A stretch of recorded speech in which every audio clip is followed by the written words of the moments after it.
In this video, we're going to look at the structure of a Blazor web app project and understand the purpose of all the various files and folders that make up that project. So here's our Blazor web app.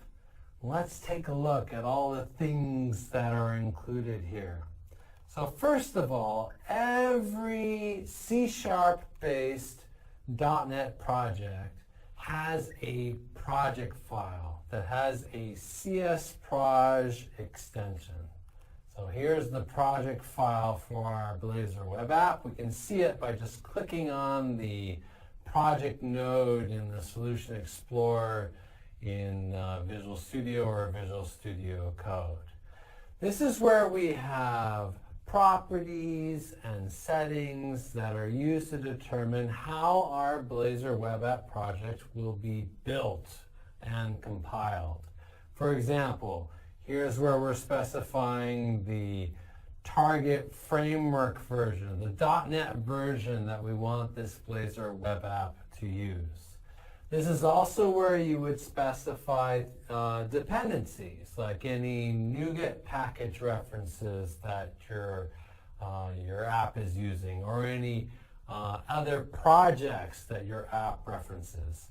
We don't currently have any of those, but you could add NuGet package references for Blazor component libraries or JavaScript interop libraries, or any other useful library from the .NET ecosystem.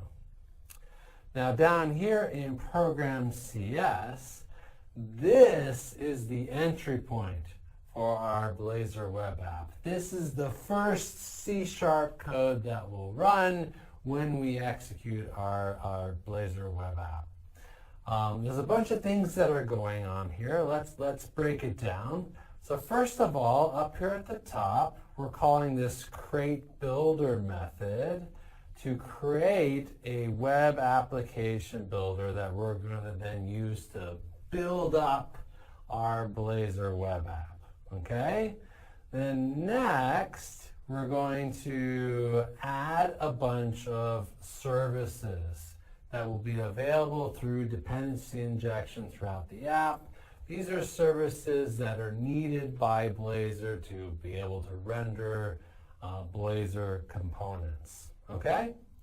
Then we're actually building the app instance. So we've got an app now. And below that, we're then setting up all the various middleware that this app will then use in response to a request. And there's all sorts of middleware in here, like we have middleware for setting up HTTPS redirections so that we run under HTTPS if we can.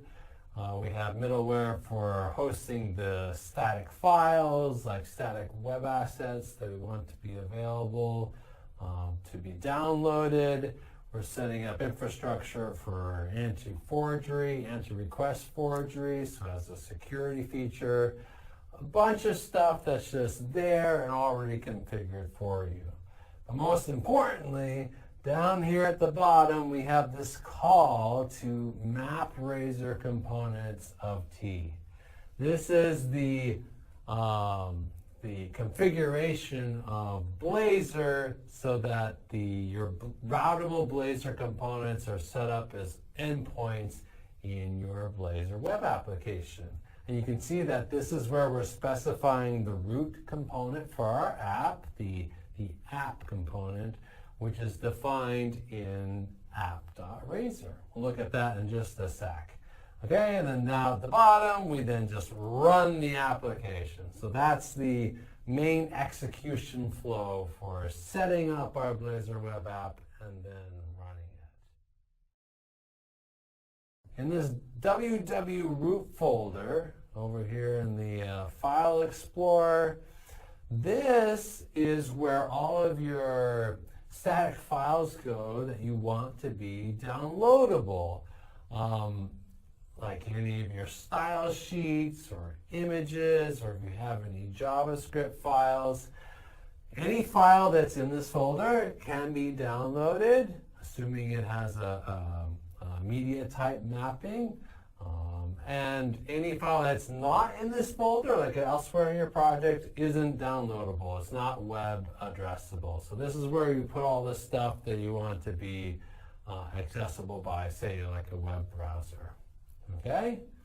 Now we have also a couple of JSON configuration files in here. So up above in this properties folder, there's this launch settings.json file. This configures the various settings and properties that you want to use when you're running your Blazor web app during development.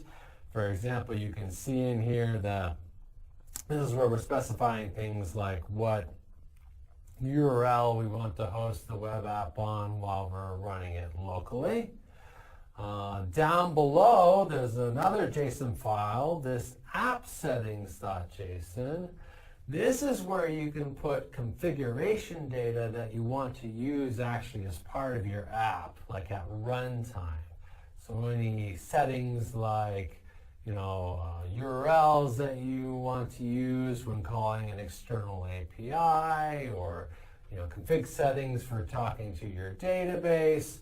Any of that config data that you need at runtime, you can put here. You can also configure various things in the Blazor framework itself and in the ASP.NET Core, like what log level you want to use and that sort of thing. Now you'll notice that there's actually multiple of these files. There's appsettings.json and appsettings.development.json over here. What's that all about? Well, these config files can be environment specific. So the settings in appsettings.development.json will only be available when you're running the app during development. Appsettings.json will always be available, but you could also have like an appsettings.production.json, which would have production-specific configuration values. So that's part of the configuration system. All right, cool. And then up above, of course, we have our components folder, where all the Blazor components live. We have app.razor, which is the root component for our app. We've seen this before. We're setting up the root HTML document. We're setting up the Blazor router and the Blazor script. Inside that routes.razor file, that's where the Blazor router component is actually being configured so that it can find all of our various pages. And the pages all live under this pages folder. So home, weather, and counter. There's also this error.razor page. This is a Blazor component, a Blazor page that will run if there's ever an unexpected error in your web application. Like an exception gets thrown, the web app will catch that and then route a request to this page so that your users can have a convenient error page, like go contact your web app administrator. Something's gone wrong. That's what that page is for. Of course, then we have the layout components up above. There's an interesting file down here at the bottom, which is this imports.razor file. What is that?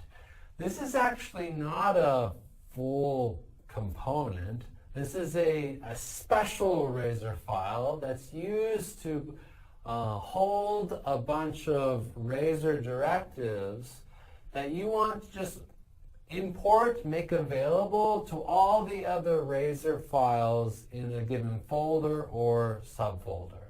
So it's a really convenient place, as you can see here, to put like a bunch of using directives that you don't want to have to retype over and over again in all your Blazor components.